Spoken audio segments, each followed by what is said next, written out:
Hello guys, tomorrow is Halloween and I'm going to tell you a scary story. Dr. Faustus by Christopher Marlowe. Dr. Faustus was a great scholar and he was weary of scientific study. He had studied everything in the world. There was nothing more left to study and he had no use for all his knowledge. So he turned to magic. Valdez and Cornelius, two scholars, teach him black magic. And using his black magic, Faustus brings the devil's deputy to his side. He wants the help of the devil, and the devil's deputy, Mephistopheles, comes down to Faustus. But Mephistopheles comes in the guise, in the shape of an ugly beast. Faustus asks him to go and come back in the form of a friar. So Mephistopheles comes in the form of a friar. And then Faustus makes a bargain with the devil. Faustus wants to live for 24 more years. And all these 24 years, Mephistopheles should be his servant. To do whatever Faustus wants, Mephistopheles should be there. If Faustus is allowed to do this, he is ready to give up his body and soul to Lucifer, the devil, at the end of 24 years. The devil is of course ready. The devil is only happy to do whatever Faustus wants if he is ready to give his soul. But Faustus asks Mephistopheles some questions. Some of these Mephistopheles cannot answer. That is all that Faustus doesn't get. And what is the question that Faustus asked? Who made the world? That answer, God, Mephistopheles is unable to give him. Now, as you know, everybody has good and bad angels. The good angel, the guardian angel, tries to redeem Faustus.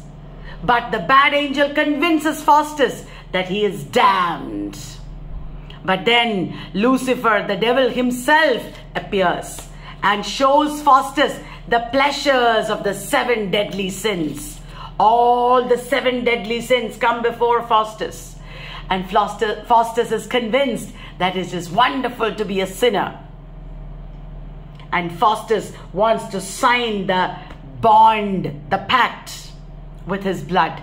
At first his blood congeals and the letters homo fuge, that means fly man, escape man, appears on his arm. But Faustus is not scared. He signs the pact. Now he is all powerful because Mephistopheles is with him. Now what does Faustus do? He travels across Europe, across the world. At first he goes to Rome. He goes to the place where Pope and the cardinals are all having a banquet. Faustus is invisible. He disrupts the banquet and boxes the Pope's ears. With that incident, Faustus's fame spreads across the world. The German Emperor Charles V heard about Faustus. He is the enemy of the Pope. And Charles V asks Faustus to conjure up for him Alexander the Great Macedonian Emperor. And Faustus does that. In the court of Charles, there is a knight who makes fun of Faustus. He doesn't believe in Faustus's powers. And Faustus makes antlers, horns sprout on the knight's head. Now, there is a poor horse courser who wants a horse. He pays money and Faustus sells him a horse. This horse was actually probably made of straw.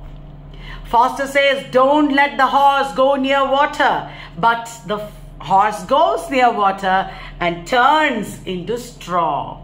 The horse courser comes back asking for his money. And Faustus at that time is pretending to be asleep. The horse courser pulls his leg and the leg comes loose in the horse courser's hand and he runs away scared.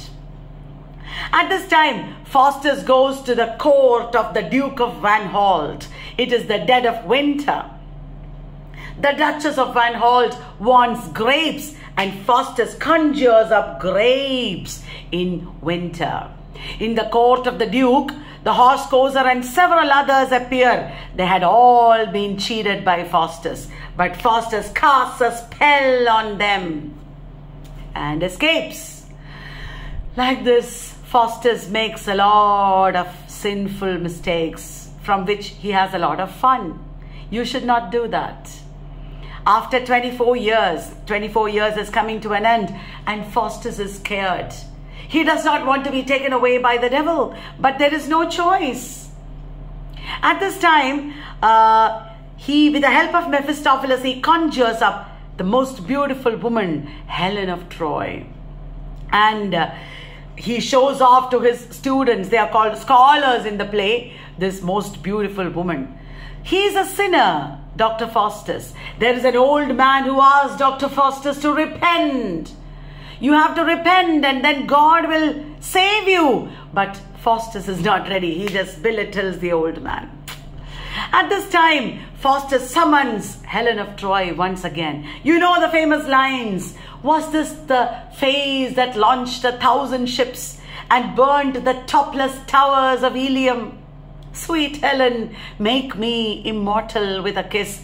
Alas, he cannot be immortal, because what makes you immortal is your good deeds, your virtuous actions, and Faustus is far from it. So he has a good time with the Helen of Troy, but that doesn't mean he's happy. His time is up. It's running out. He's going to die. And finally, he confesses to his students, the scholars, about his deal with the devil. He confesses to them that his time is up and his body and soul will be taken away. The scholars are horrified. They can only pray for Faustus. But what we need is Faustus to repent. Faustus is not ready to do that. In the last 1 hour of his life, there's a lot of fear and he's pleading for mercy. After doing all the sinful things, if you plead for mercy, that's not enough. Faustus doesn't really repent, and it is too late. The next day, the scholars find that Faustus' soul and much of his body has been taken away by the devil. All that remains is a few limbs, and the scholars give his limbs a burial. This is Halloween. This is the day of scary evil.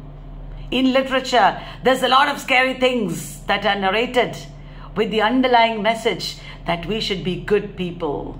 We should do good things. We should live good lives. I hope you enjoyed this video. I hope you'll read Dr. Faustus. And please like and share the video and tell me if you want me to tell the story of some other major classic. Until then, bye-bye.